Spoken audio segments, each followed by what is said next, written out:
Welcome back to How to Craft Fair. This is the Craft Fair booth review episode number 29. Today I'm going to be reviewing a channel member's booth. It's a real Craft Fair booth, and I'll break this review down into 10 different segments. I'll point out things that the vendor is doing well and should continue to do, and then also identify some areas where there's room for improvement. During the review, keep your Craft Fair booth in mind so that you can apply these tips in order to make your booth even better. Let's go ahead and get started.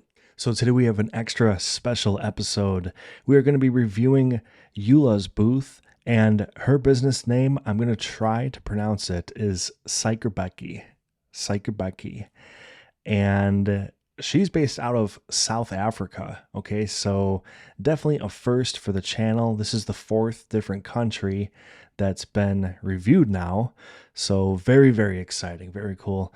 We're gonna see some things that are pretty different than what we normally see. So very excited for this episode. It's gonna put a lot of different perspectives on a craft fair booth, and it might help everybody a little bit just to see a different setup with kind of a different format, a much smaller space than usual. So this might help quite a bit of people. So let's go ahead and take a look at the booth. All right, so we have two different pictures for the booth review today. Here's one with Yola standing behind the booth, and I wanted to show this one first because it gives a really good idea of the size of the table.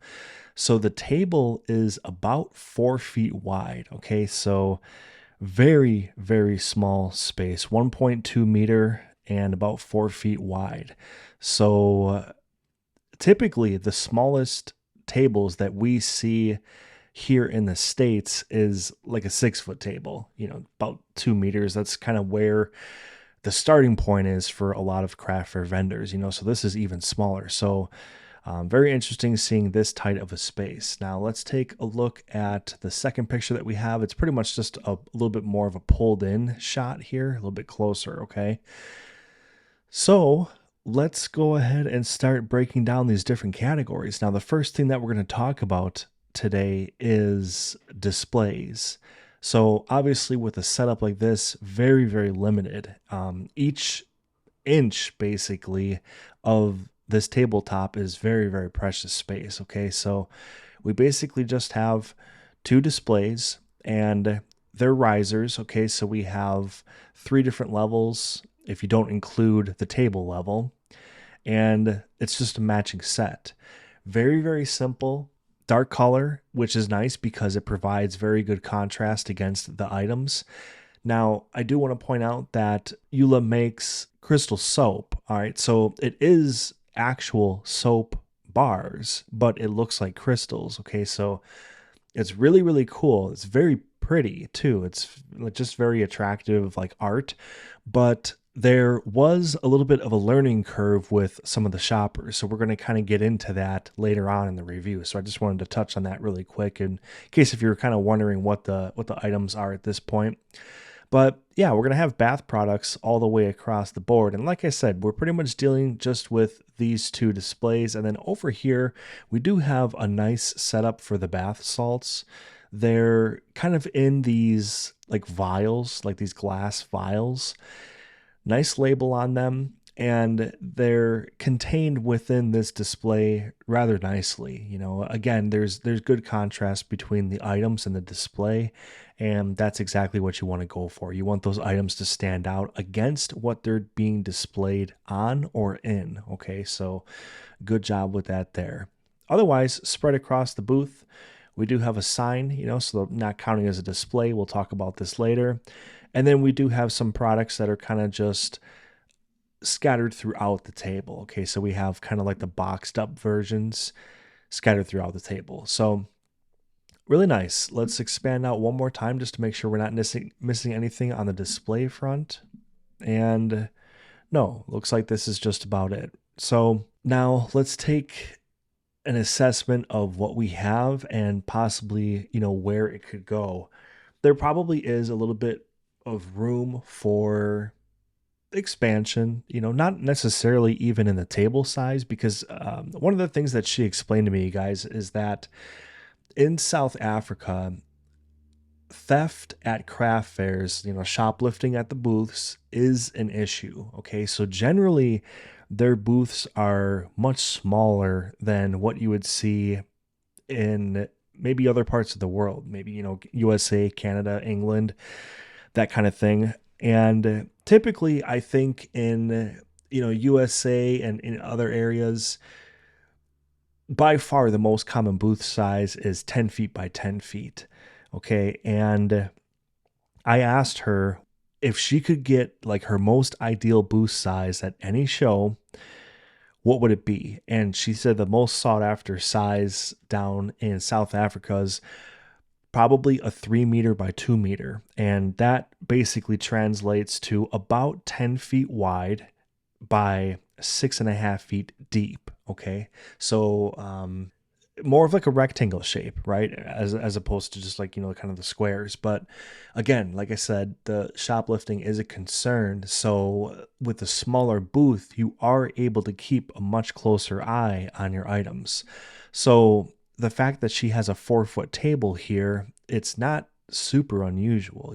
I think she probably would have preferred a little bit more space, not so tight, but just the fact that they have booths of the size, says a lot. So you just really try to make the best with the area that you have. And I think when you get to smaller and smaller booths, like I said, most of the time we review 6 foot booths on the channel.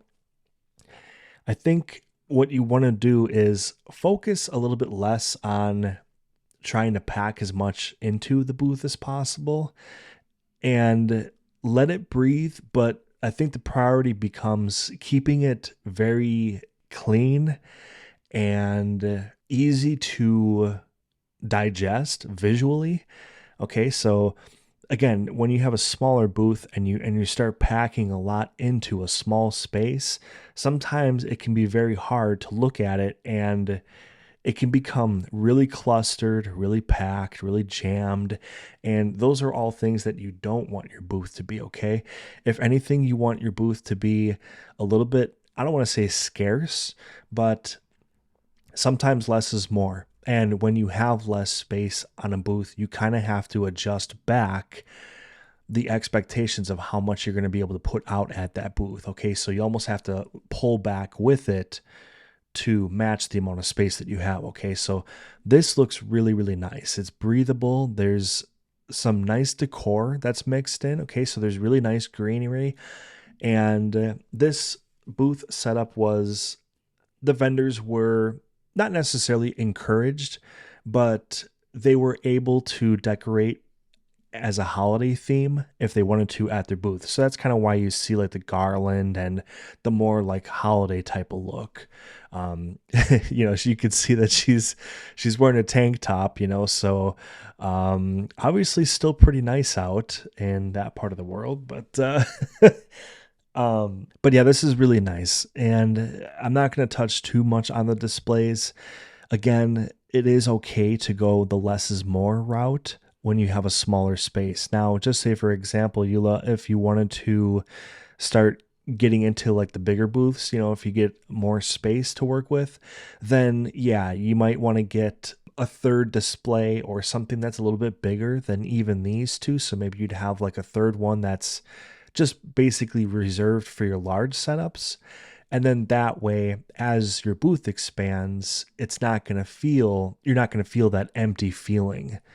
And from the shopper's perspective, I think it's going to remain balanced if you just went with one larger display, if you had more room. Okay, so I think you're kind of in a nice spot. It looks very, very clean. It looks organized. It looks easy to digest and read and absorb from the shopper's perspective. And that's exactly what you want to be doing. All right, so now let's talk about pricing. So with a booth of this size, and with only a couple of different types of items out at the booth, pricing is suddenly going to become very, very simple, very basic.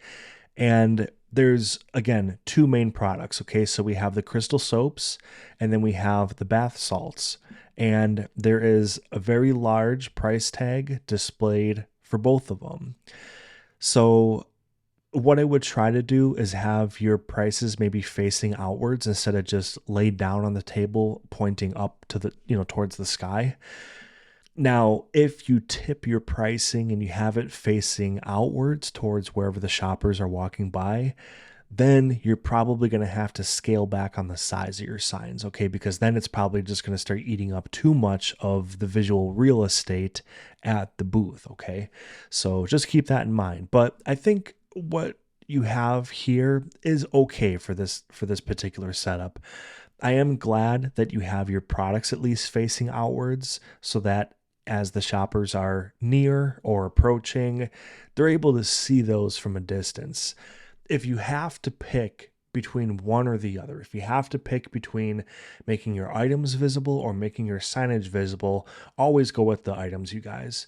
So I know I talk about, trying to make your signage visible, but if you do run into a situation where your booth is extremely tight with space, try to make your items the most visible thing at the booth. But yeah, again, I would just want to circle back to the fact that the pricing is very easy to understand. The currency in South Africa is called a rand. So this is 100 rands, and then this is 60 rands. And I hope I'm even pronouncing that right. I have no idea. But as of the filming of this video right now in December of 2023, 100 rand translates to $5.27 US dollar. Okay, so $5.27 over here. And then the bath salts, the 60 rand translates to $3.16. Okay, so we have a little over $5 and a little over $3. Now, Yola mentioned in her email that she did lower her prices for this particular event, and she normally charges, I believe these were about $8 or maybe $8.50 instead of about $5 or $5.50, whatever we said. So she did mention that her margins were very thin for this event, and I think that she was basically just excited to, kind of get out and, do a show and get some exposure and things like that. But, of course, you always want to be able to protect your profit margins and things like that. And I'm not here during these booth reviews to suggest what people should price their products for. That's actually a really common question I get, you guys, from vendors is, like, what's an appropriate price for this or for that? It's so fluid and subjective. I mean, it can depend on so many different things. Just say, for example, even how well attended a show is going to be. So if you have an event where for sure there's going to be 7,000 attendees, you're probably going to be able to price your products a little bit higher and still get a lot of transactions, a lot of sales, but if you have an event where it's 1/10 of that and you're only going to see a total of 700 shoppers the entire day, well then, that might be where, first of all, the booth fee is probably going to be lower, okay, because generally the bigger, well-attended shows charge more for a booth fee. And then, you got to kind of make up that ground, and you got to basically get your profits during the event by charging maybe a little bit more and all that.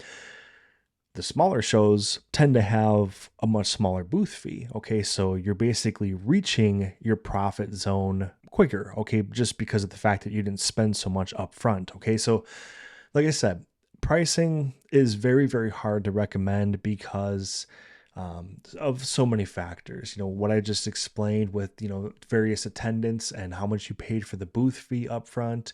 What about your raw materials? How much your raw materials cost and how much time and effort you put into making your items? There's very, very many determining factors on why vendors charge what they do, and even why two vendors who make something similar as one another could be charging two different things. Okay, so it's okay. Whatever you're comfortable with is what you should be doing. Okay, there's no right or wrong. It's going to be right for you. Okay, and I'm kind of just speaking to everybody, not just Yola in this particular segment of the review.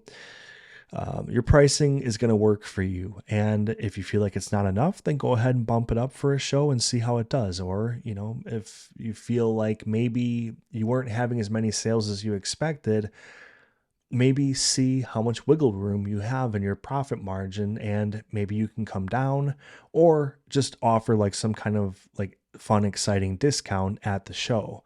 So maybe you just say like 10% off for this particular event, or maybe you get into bundle pricing where here, for example, you could do 2 crystal soaps for a certain price. Okay, so those are just some of the things that you can do if you aren't happy with your pricing. But circling back to the review here and kind of closing the loop, I think your pricing is at least well laid out, and see how it goes for a show and adjust accordingly. Okay, so that's all that you can really do. All right, now let's talk about signage. So we can zoom back in on the other angle and get a little bit closer here. We're going to zoom in just a touch. And okay, on the left-hand side, it's Suikerbekkie. And again, hope I'm not destroying that. And it says, find your inner magic. Okay, so this is a marketing sign. So we'll kind of leave this one for now. And again, we'll leave the business cards for later as well for the marketing segment. We have our pricing signs. And then over on the right-hand side, we have the payment option sign.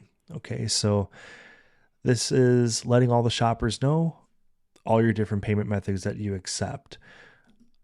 What I don't see is something letting the shoppers know that you accept cash payments. Okay, so that would be one question that I would have for you is, do you accept just the card and the digital payments, or do you also accept cash? Okay, so that could be something to potentially add to the booth or your payment option signage. Okay, so now another thing that I want to circle back in Yola's email to me was that one thing that she was sort of struggling with at the event was that shoppers were not understanding that these were actual bars of soap, okay, pieces of soap. So what I might do is put some kind of a sign out there, or maybe you could add to this sign since it's a bigger sign and there's a lot of room. You could put something that says handcrafted soap and then like crystal soap. Okay, so I know that you want to have the word crystal present here, okay, because it looks cool, right? I mean, you immediately think of crystal not only when you look at it, but it's nice to have it reinforced on a sign. So that is totally cool, absolutely fine with that. But I would add some sort of language that says, yes, real soap, or handcrafted soap, or something that kind of just doubles down on it and reaffirms the fact that, yes, this is real soap. Because basically what it boils down to is the less that you have to explain to people, the better, because some people are shy and they might not want to approach the booth if they aren't quite 100% sure what the item really is. Okay, so some people are open and outgoing and stuff like that, and they're not afraid to say, hey, is this like actually real soap? Like, that's pretty cool, But then other people might just be a little hesitant because they're just shy and stuff like that. So that little addition to your signage, just saying handcrafted soap, or yes, it's real soap, something like that, that might help to draw people in who might just be kind of too timid to approach currently. All right, so now let's go ahead and roll into marketing. So marketing, I think you're doing a very, very good job. Definitely one of the strengths of the booth, okay? So marketing, we're going to work our way from left to right. We're going to start with this sign on the left-hand side. I'm going to zoom out because it's a little bit grainy right now. All right. So again, it has the business name, find your inner magic. It has the logo. Okay, so you guys, this word, by the way, it actually translates to hummingbird. So that's why we see the beautiful hummingbird logo in all of the marketing. Okay, so really, really nice logo. It's really like just beautiful colors and nice shape. It's just very, very well done, very tasteful, So like the fact that there is a sticker on every single soaps box. Okay, so we see the sticker on the upper right hand corner there. Down here we do have the business cards. Okay, so again, strengthening the marketing at the booth. You got the business cards out. That's fantastic. And then down here, really nice sign. Okay, so we have the logo front and center at the top, and then it has the business name. Okay, so Suikerbekkie, right? And then it has your name underneath as the artist name. What I would recommend though is having these letters filled in. So I don't know if this was, it was probably laser engraved, is what I'm guessing. So I don't know if there's somebody that you can work with or if you can even do it yourself, but if you could get this filled in, if these letters could be filled in, that would be really nice.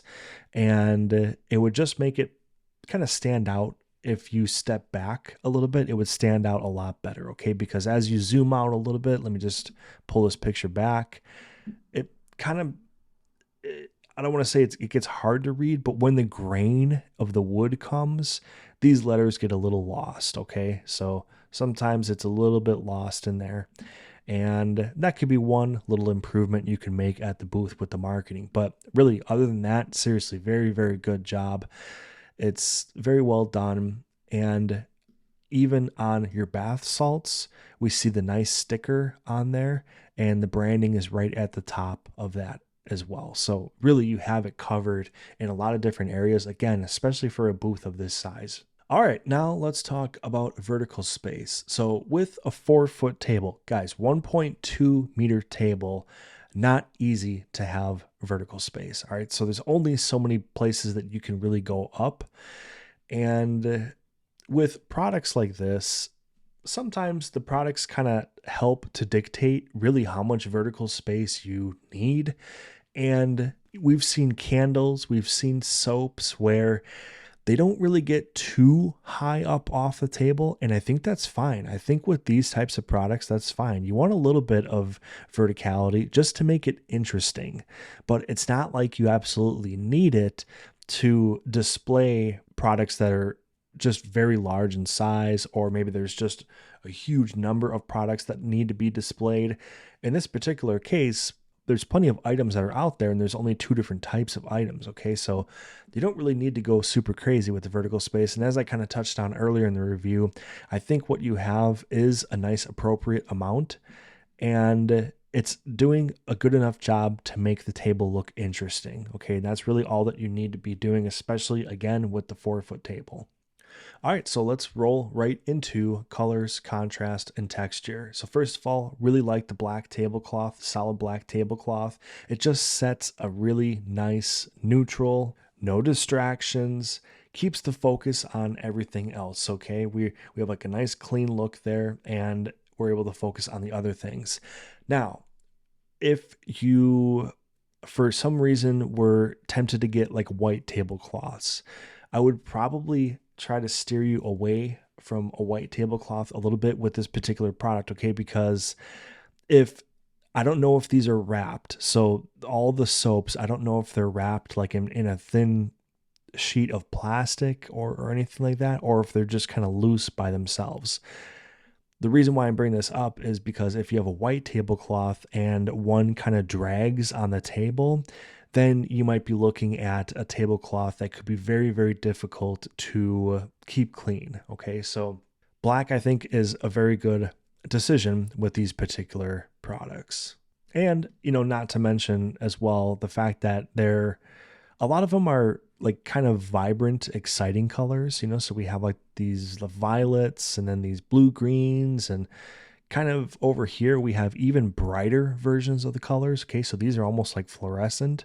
So having black be the backdrop against all this stuff is nice, okay, because again, we're helping to create contrast with the items, and that's exactly what you want to be doing. Even when it comes to the boxes around the soap, these are like a tan beige color. All right, so it goes very well with the black, and I think it looks very good, and I think it would look a lot better with the black than it would, say, for example, if you did have a white tablecloth. Okay, I think you're getting better contrast here. Okay, and then also let's talk about the wooden sign one more time against this black. So even this stands out very well against the tablecloths. Okay, so very nice all around with the colors, contrast, and texture. There's really no repeating patterns to worry about, nothing that's super distracting. Even the props and the decor, they're laid out in a really tasteful manner. I actually really like the fact that these trees are tucked behind the sign. Okay, because they're kind of just peeking out, and it's just enough to basically display that holiday flavor without them being the star of the show, and then all of a sudden your items are kind of in the backdrop, you know? So the fact that your items are in the foreground and they're the focus, and then the props are kind of like in the background, that's very well done. So that is definitely something to take away from this particular booth, you guys, is the way that the props are laid. They're accent pieces, okay? And you want to keep them as accent pieces and not like bring them out so that they're so prominent that your items get lost. All right, so now let's talk about strength of theme. So with a booth that's only two different types of items, strength of theme is going to be very strong, okay? So obviously we're staying in like the bath and body realm, and that's great. And you've done a good job of putting a lot of different types of these two particular items out there. Okay, so you have several different kinds of bath salts here, probably different scents and all that. And then when we look at the crystal soaps, I mean, they're all unique, and that's actually like really cool because when we think about soap and bar soap and stuff like that, a lot of times it's just pretty much the same shape over and over. This is really cool. This basically puts you into a space that's fairly common at craft fairs, right? Like bath and body products. But the way that you've done it is incredibly unique, you know, and that's going to be something that people are going to remember you by.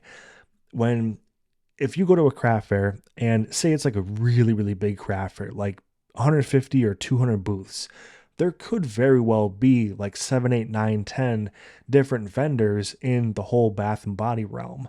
But which one are you going to remember? You know, the bath and body people that kind of just have like the general, you know, generic style of bars of soap, or are they going to remember Yola that makes the crystal soap? I mean, I know who I would remember, right? So you're doing a really good job with strength of theme because you're staying in this realm and you're doing something really interesting and memorable in this realm. All right, now let's talk about accessibility. So I got to kind of laugh because generally accessibility, I would say at least half of the booth reviews that are done on this channel are 10 by 10s, 10 feet by 10 feet, right? And so talk about accessibility on a booth that's 4 feet wide is like, it's kind of funny, you know, like there's not a lot to worry about. So generally with accessibility, what I'll talk about in this category is the safety of the shoppers, like how are they able to get into your booth, and are they able to kind of walk around it, and are there any tripping hazards? Are they going to bump their head? Like all that kind of different stuff, you know? And then other forms of accessibility are people going to want to get close to your booth? Does it look tidy and visually appealing, all that different type of stuff. So let's hit the safety element first. Super easy, right? Now, the only thing I really see is that the tablecloth is kind of getting away a little bit. So we see the corner of the table down here, okay? And if we basically just follow an imaginary line going down, we're sitting like right here, but then the tablecloth is kind of blowing out over here. The blowing out isn't really a big deal as long as you don't have it rolled up on the ground. Okay, that's when it becomes a little bit of an issue because then you do have a little bit of a tripping hazard at the booth.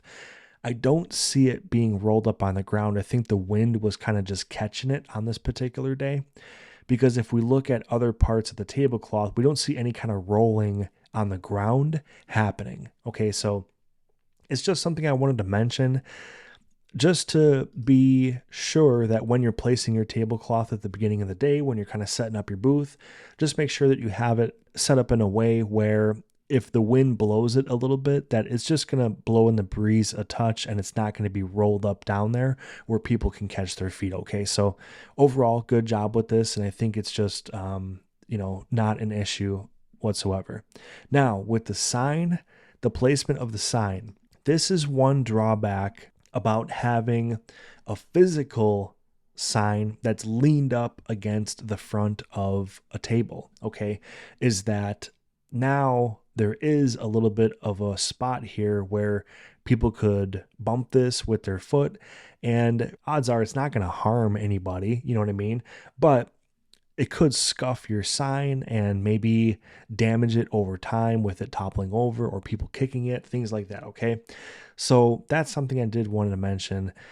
Maybe at one point you can consider getting a nice table runner that is, a lot of table runners are typically, and I'm going to say this not in metric, so but they're 30 inches wide. Okay, that's 2.5 feet wide, is kind of like your typical table runner width. And it would drape on your end, kind of, so it would kind of drape over by your knees down there. And it would come forward, run the length of the table here, and then drape down, and you would have it kind of just hanging on the front. If you decide to do that, I would actually go with the beige or like the tan color that you've got going on your stickers, then on your business card. I think that would look really, really nice with the black. So if you do decide to get a table runner, I would recommend something like that. Just something to consider. The sign is nice. And if you had a bigger booth, there's probably like an alternative place that you could put it where it wouldn't be like in people's footpath. Okay. So just some thoughts. This is an area of the booth review that I wanted to kind of throw some ideas your way just for things to consider. Okay. And you don't necessarily have to go any of these routes, but just ponder the reasons why to consider this, and maybe it would be a good fit and maybe it wouldn't, but just throwing it out there. All right, now let's talk about general use of space. So again, we got 4 feet to work with, 1.2 meters, not a lot to work with. And I'm going to keep this particular segment pretty short because I kind of touched on it already. You just want to strike that balance. It's all about the balance on a small booth. And you of course, you want to get your items out there and you want to get your items displayed, but you have to maintain that breathability, that space, these little nooks and crannies of like open area, right? Like we got some here, we got some in between here, we've got a little bit more here. We kind of have like a decorative breathing element back here. We've got the nice marketing sign, and then finally some more products. So like there's these gaps, you guys, and you have to put these into your booth when you have a small booth. Otherwise, it just becomes this jammed cluster that's very, very hard to absorb from the shopper's perspective. Okay, let's talk about the eye test. Very, very attractive booth. Nice, tasteful holiday decor. The booth in general looks very good. One thing that I would recommend, Yola, to put into your... First of all vendors should be bringing a supply tote or bag, whatever, to every craft fair. Okay, and in your supply bag, you should have kind of like your basic hardware tools. All right, so you want to have some zip ties, some scissors, maybe some binder clips. Okay, binder clips are really nice where, well, let's talk about the tablecloth blowing out. Maybe you could clip the tablecloth and have a couple of them like snugged together so that it wouldn't blow out as much. Binder clips you can use for a lot. Hanging banners, hanging signage, definitely recommend them.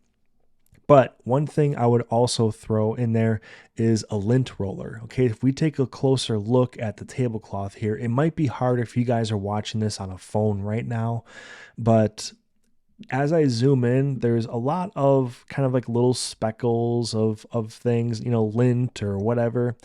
And I'm being nitpicky, okay, because I'm trying to give you as many like little pointers as possible that when you add them all up, it can make a nice difference, but go ahead and throw a lint roller in your supply bag. And once you're all set up, don't do it before you set up, because as you set up, you're taking stuff out of boxes, and um, odds are you're going to get some stuff on your tablecloth during the setup portion anyway. So once you got all your things out there and you kind of got your display set, go ahead with the lint roller and just make it look really nice, just make that tablecloth like jet black, So that's just something to consider with with the booth. And it's minor. We're not really talking about anything groundbreaking in the booth review here, but that's kind of what I try to lean towards and lean into with the booth reviews, is these little improvements that really add up in the long run. So again, with the eye test, we're basically referring to the 2 or 3 seconds that a shopper is walking by, and what are you doing as a vendor to get them to stop at your booth. The pieces are beautiful, absolutely beautiful work. Okay, so these are going to do a lot of the legwork for you. It's going to do a lot of the heavy lifting for you as far as getting people's attention. We talked about adding the addition to the sign, either the addition or a separate sign that says, yes, real soap, or handmade soap, something like that, that just reaffirms the fact that, okay, yes, this is actual soap that I can take home and use. We did talk about what it would be like for you to expand out your booth, and just go easy on how much you go up with verticality and things like that. Like, you don't really have to do anything kind of earth shattering with making your booth all big and bad and super crazy. It's really not necessary. It's as your booth grows, just grow in the same proportion with your displays and things like that. Just maintain that order and that breathability, and you're going to be doing well. We talked about the sign. Do you accept cash payments? Okay, so that could be a possible addition to the booth. And then again, I wanted to circle back to your email, because you mentioned the fact that you were concerned about trying to prevent shoplifting at your booth as much as possible. Okay, so what I can recommend with that is just a couple of little things, all right? As you said, keeping your booth sizes on the smaller side, that just means that basically your booth is less to watch, less to monitor as people are approaching it. Okay, so the booth size is a great start. And also what you can do is keep your shoplifting prone items closest to you. Okay, so try to figure out which ones are more susceptible to shoplifting than others. Are people going after the bath salts more because they're kind of like a long, narrow shape that might be easier to put in a pocket? Or are people taking these because they're more valuable, they just are eye-catching? I don't know, that's something that you kind of have to figure out and monitor.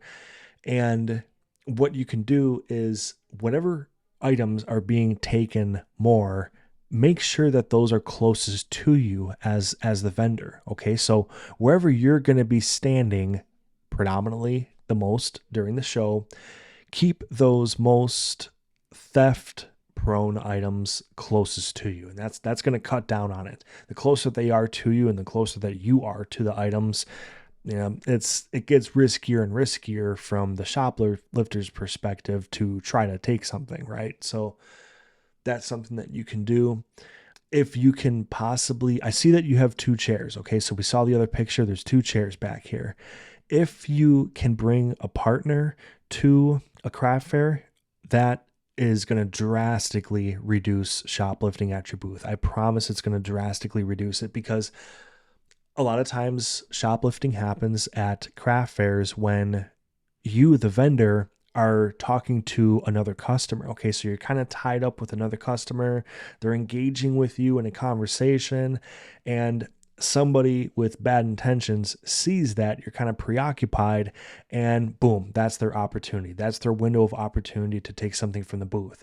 So if you have a second set of eyes at your booth, that is going to just really, really cut down the likelihood that you see shoplifting at your booth. Okay, so just try to take like these little things and make the best of it with your booth. Very, very nice booth. Very well done, well presented. The size of the booth is so interesting. You know, it's so interesting to see. But I want to thank you so much for being a channel member, Yola. Channel membership, you guys, it comes with a lot of perks. One of them being a booth review. Okay, so that's how you get your booth reviewed. But there are a whole ton of other perks, including being able to submit questions every single month for the monthly Q&A videos. So that is a cool perk of being a member as well. But guys, check out Yola's website. She only ships products within South Africa. Okay, so she's not currently exporting out of the country, but I encourage you to check her out, you know, check out the items. If you can maybe send in a word of support, drop a comment, or in some way, you know, connect. Maybe, you know, she'll have some social media on her website at some point. I know that she has a newsletter on her website, so maybe you could check that out. But very nice, very nice work, and glad you submitted a booth review. So this was episode number 29 in the Craft Fair booth review series. To check out all the other booth reviews, click on the playlist above, and thank you all so much for watching.